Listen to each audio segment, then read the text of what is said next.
Everybody can hear me, I guess, right? Right? Why do you want it in my pocket? It won't fall. I'm not walking away. Don't worry. I guess nobody has any questions. Anybody? Yes, so I will, first of all, I'd like to thank Atif, LMKT, and Microsoft. I was actually just having a word with Zaidi Saab. I was telling him that Zaidis are taken over. There are two Zaidis here. There's one Zaidi who's going to coach the basketball team. There's another Zaidi somewhere else in New York who's made it big. So the clan is coming back. Look, I will just, and I'll share my thoughts, When you're in government, it is what is it? The job of the government is to facilitate private enterprise to grow. Government's job is not to get into business itself, but to create an environment where private businesses can flourish, right? So Microsoft has been here for a while, but the footprint till now, not only yours, but all other global IT companies, we don't have a footprint that big. None of these IT companies have a footprint like they have in India, for that matter, right? And this can be various reasons. And I always say that success of nations is not based on individualism. It's a collective success and a collective failure. So whatever our condition is today, good or bad, collectively we are responsible for it. If it's good, collectively we are responsible. If it's bad, collectively as a nation we are responsible for where it is. It's not Sarfraz Ahmad who wins the match.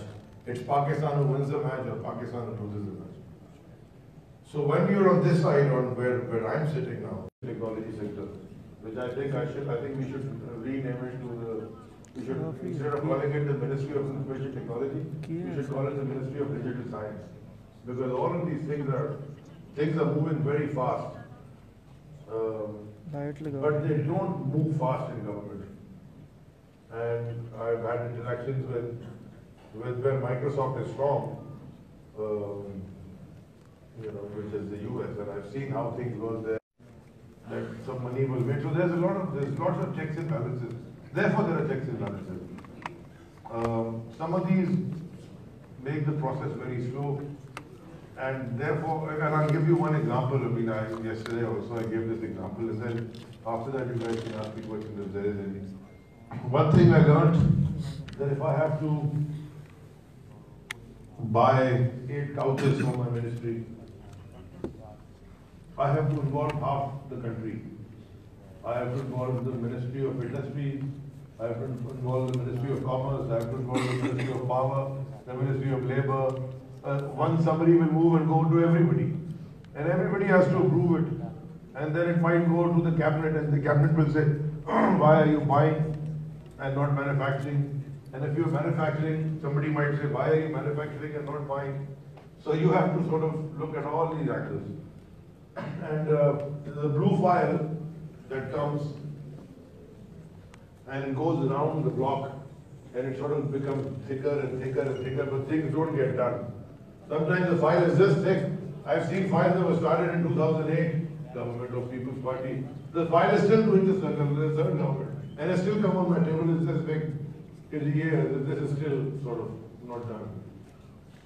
To fast track all of this is the e-government sort of model, where instead of I don't want to call it the file that is tied with a string, let's just call it that. But it's not a string, it's something else. जो यहाँ पाकिस्तान के लोग हैं मैं उनके लिए कह देता हूँ वो इज़ार बंद बंधा होता है वो नारे वाली फाइल आती है ब्लू रंग की मोटी. And so if we can sort of enforce e-governance, then things might get done a little bit faster, because all these ministries will start talking to each other electronically. And these are challenges we face. The Prime Minister wanted the whole government to go by June 30th. But with the present setup, with the present skill set, with the present capabilities, I don't think they have the capacity to do this. But it's work in progress. The intentions are there. At least in my ministry, I've already, as I say, moved a summary, not more than once, and to the relevant departments, and I've said that I want this done. And within 12 months later, I don't want to get a file on my table. I just want it on my screen on the dashboard.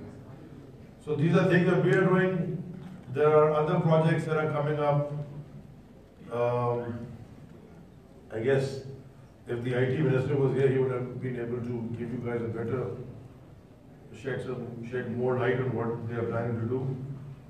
But yes, it is one of the most important sectors, and in my opinion, now that I've seen in the last 3 months, in my opinion, two things, the two segments that can take Pakistan out of this economic whatever condition we are in. One of them is IT, and the other one is maritime, which I am Mr. Wrong. And maritime is spelled M-A-R-I, not M-E-R-R-Y. Because then if a country has three big ports like we have, Karachi, Port Qasim and Zaofishan, Chief and publisher of the Academia magazine, Mr. Ibrahim Hassan Muratsa, may I request you to please join us.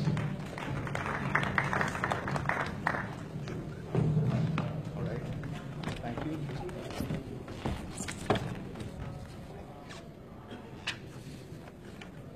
You all mic'd up. I'll just use this.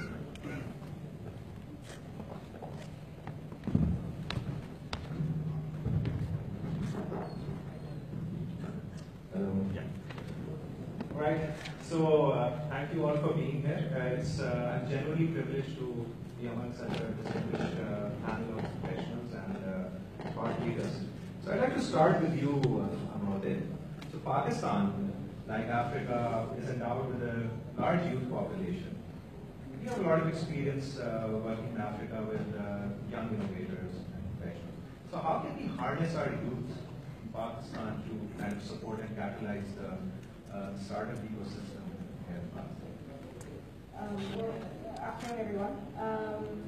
I think, look, it was said in the opening, and it was also said with the Honorable Minister, the opportunity that we have to really capitalize not just the economy, right, but really also to shape the future of Pakistan is really looking at where the talent lies. And let me start with where we started in Africa. Microsoft made the second largest investment after the US and China in developing 3 core areas across Africa. One was around innovation, which is how do you actually allow for local innovation developed by Africans for African problems, but really looking at scaling it.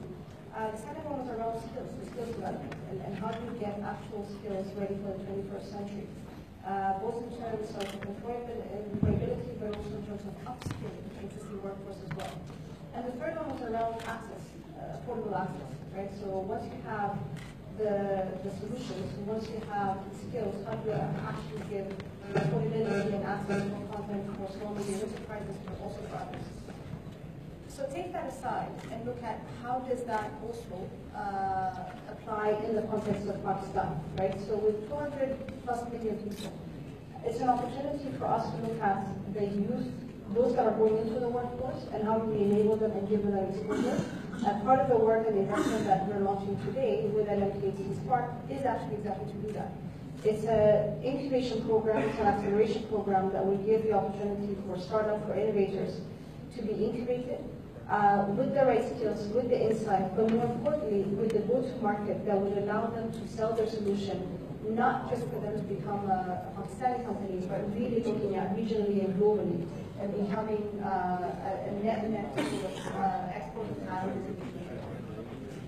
I think you talked about instilling the right to the skills of tomorrow, equipping our youth with the necessary skills that are required in the market.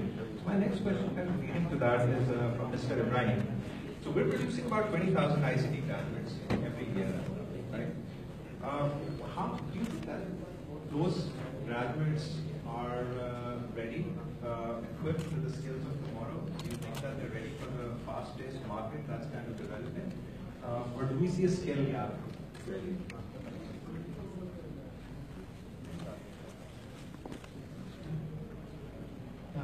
Yeah. So I think for graduates to be career ready, the government, the industry, and the academia need to come together and form a strategy through which the government first funds universities so that they can provide the industry. And I think they have to be the grassroots. So students in schools are not equipped with the right mindset and don't have the right sort of skills to succeed in, when they join the workforce. So what we need to do is first we need to educate students to be critical thinkers and to have problem-solving skills. And they also need to be creative thinkers. And when they're equipped with these basics and these foundations, so when they enter university, they'll be able to obviously do better. And once they're in university, I think the faculty needs to get involved in research, and they could do research with the industry. And once they do research and they have, have a good understanding of the industry, and when they transfer that knowledge in the classroom, so the graduates will have, they'll be up to date and they have industry relevant knowledge. And when they, enter the workforce, obviously they'll have the right skill set, the right mindset to be successful in whatever career they choose or whichever industry they go to. I think that makes a lot of sense. The whole cycle is not one step. Absolutely. Asim Ghaffar. Yeah. So our impromptu panelist is Mr. Asim Ghaffar. He's the Vice President of Research and Development at LMKT, and we'd love to hear his thoughts as part of this panel. Thank you for joining us, Asim. So I'd like to shift gears a little bit, Mrs. Ishan. Research suggests that Pakistan is the fourth most favorable destination for outsourcing. We have the third largest English-speaking population in the world. Right? Given all these positives, we just don't seem to attract top technology companies to set up shop in Pakistan. Do you think we have a PR problem on our hands? There are two things which I would like to address.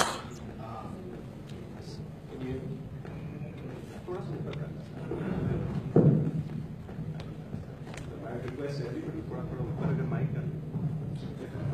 Can you please mic on your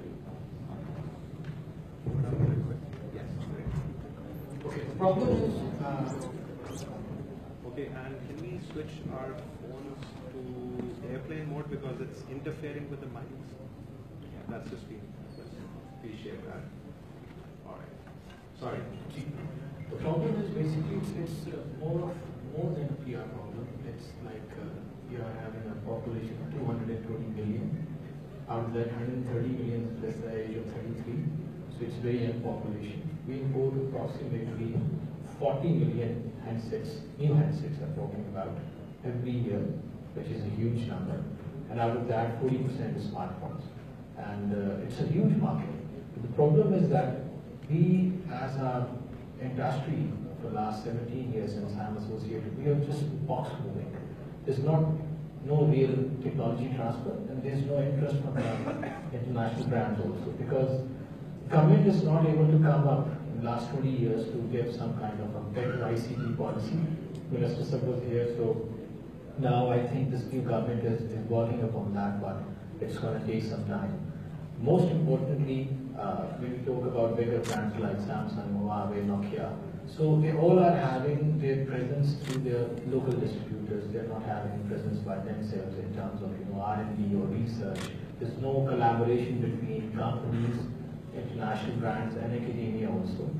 And the critical part is the local brands also. Now if you think about, and I would like to address upon that, India started 4 years back a Make in India policy. and it worked out very well for them. 73 brands, Indian, international, local, they put up the assembly plants over there, and now they are going into a second phase, which